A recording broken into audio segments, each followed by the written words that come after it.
It is a great privilege for me to address all of you on this holy and historic soil of Sri Kshetra Yaduru, a land sanctified by the devotion, tradition and spiritual heritage.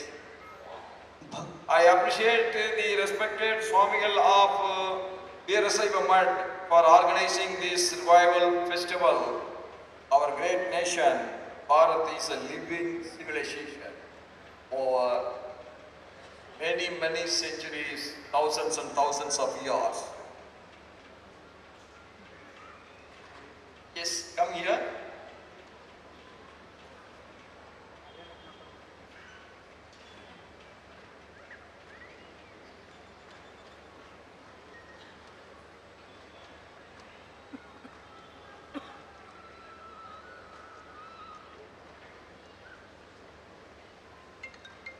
ಭಕ್ತಿ ಸಂಪ್ರದಾಯ ಮತ್ತು ಆಧ್ಯಾತ್ಮಿಕ ಪರಂಪರೆಯಿಂದ ಪವಿತ್ರವಾದ ಈ ಪವಿತ್ರ ಮತ್ತು ಐತಿಹಾಸಿಕ ನೆಲವಾದ ಶ್ರೀ ಕ್ಷೇತ್ರ ಯಡೂರಿನಲ್ಲಿ ನಿಮ್ಮೆಲ್ಲರನ್ನು ಉದ್ದೇಶಿಸಿ ಮಾತನಾಡುವುದು ನನ್ನ ಸೌಭಾಗ್ಯವಾಗಿದೆ. ಈ ಪುನರುಜ್ಜೀವನ ಉತ್ಸವವನ್ನು ಆಯೋಜಿಸಿದ್ದಕ್ಕಾಗಿ ವೀರಶೈವ ಮಠದ ಗೌರವಾನ್ವಿತ ಸ್ವಾಮೀಜಿಯವರನ್ನು ನಾನು ಶ್ಲಾಘಿಸುತ್ತೇನೆ. It is a flow of consciousness that had continued from the Indus Valley to the source of Kanyakumari in the south tip. ಇದು ಸಿಂಧೂ ಕಣಿವೆಯಿಂದ ಕನ್ಯಾಕುಮಾರಿಯ ತೀರದವರೆಗೆ ಮುಂದುವರೆದ ಪ್ರಜ್ಞೆಯ ಹರಿವು. Ours is the land. This is the land where the eternal wisdom of the Vedas was first heard. ವೇದಗಳ ಶಾಶ್ವತ ಜ್ಞಾನವನ್ನು ಮೊದಲು ಕೇಳಿದ ಭೂಮಿ ಇದು.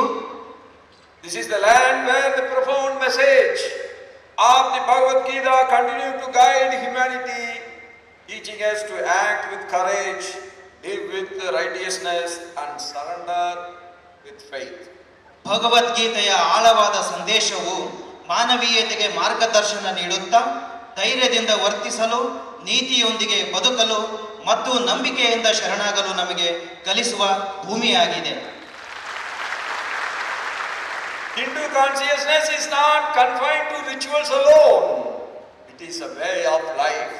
ಹಿಂದೂ ಪ್ರಜ್ಞೆ ಕೇವಲ ಧಾರ್ಮಿಕ ವಿಧಿಗಳಿಗೆ ಸೀಮಿತವಾಗಿಲ್ಲ, ಅದೊಂದು ಜೀವನ ವಿಧಾನವಾಗಿದೆ.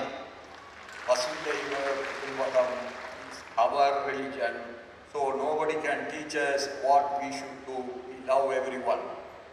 ಈ ಆಧ್ಯಾತ್ಮವೇ ಹೇಳುವಂತೆ ವಸುದೈವ ಕುಟುಂಬಕಂ, ಜಗತ್ತೇ ಒಂದು ಕುಟುಂಬ ಎಂಬಂತೆ ಬದುಕುವವರು ನಾವಾಗಿದ್ದೇವೆ. ನಮಗೆ ಯಾರ ಶಿಕ್ಷಣವೂ ಅಗತ್ಯವಿಲ್ಲ. It is the philosophy that sees divinity in rivers, mountains, animals and every human being, whether he belongs to our faith or he belongs to another faith. ನದಿಗಳು, ಪರ್ವತಗಳು, ಪ್ರಾಣಿಗಳು ಮತ್ತು ಪ್ರತಿಯೊಬ್ಬ ಮನುಷ್ಯನಲ್ಲಿ ದೈವತ್ವವನ್ನು ನೋಡುವುದೇ ತತ್ವಶಾಸ್ತ್ರವಾಗಿದೆ.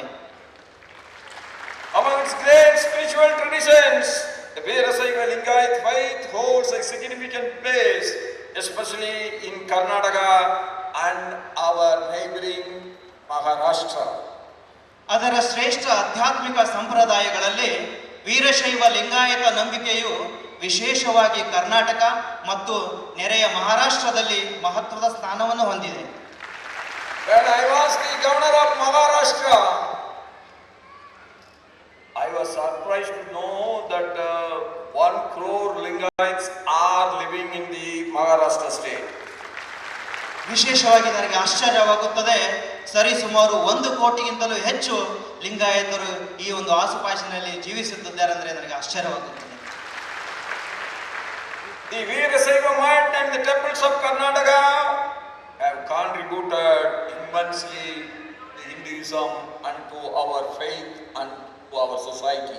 ವೀರಶೈವ ಮಠ ಮತ್ತು ಕರ್ನಾಟಕದ ದೇವಾಲಯಗಳು ಸಮಾಜಕ್ಕೆ ಅಪಾರ ಕೊಡುಗೆ ನೀಡಿವೆ.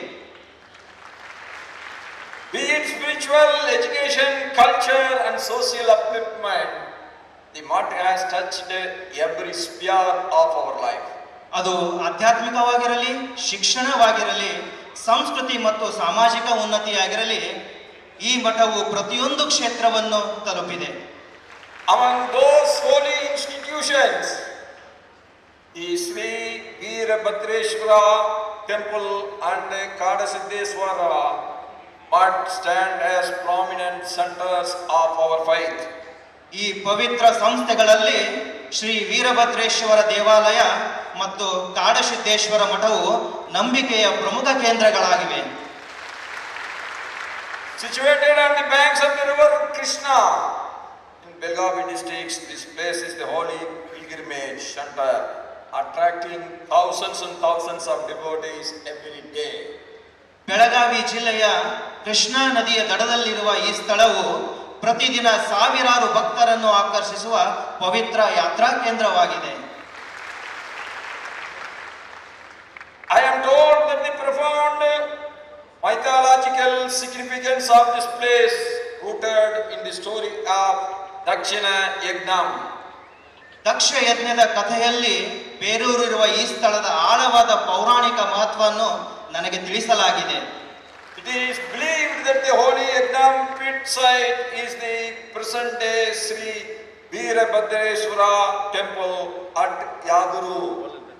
ಪವಿತ್ರ ಯಜ್ಞಕುಂಡದ ತಾಣವು ಇಂದಿನ ಶ್ರೀ ಕ್ಷೇತ್ರ ಯಡಿಯೂರಿನಲ್ಲಿರುವ ಶ್ರೀ ವೀರಭದ್ರೇಶ್ವರ ದೇವಾಲಯವಾಗಿದೆ ಎಂದು ನಂಬಲಾಗಿದೆ.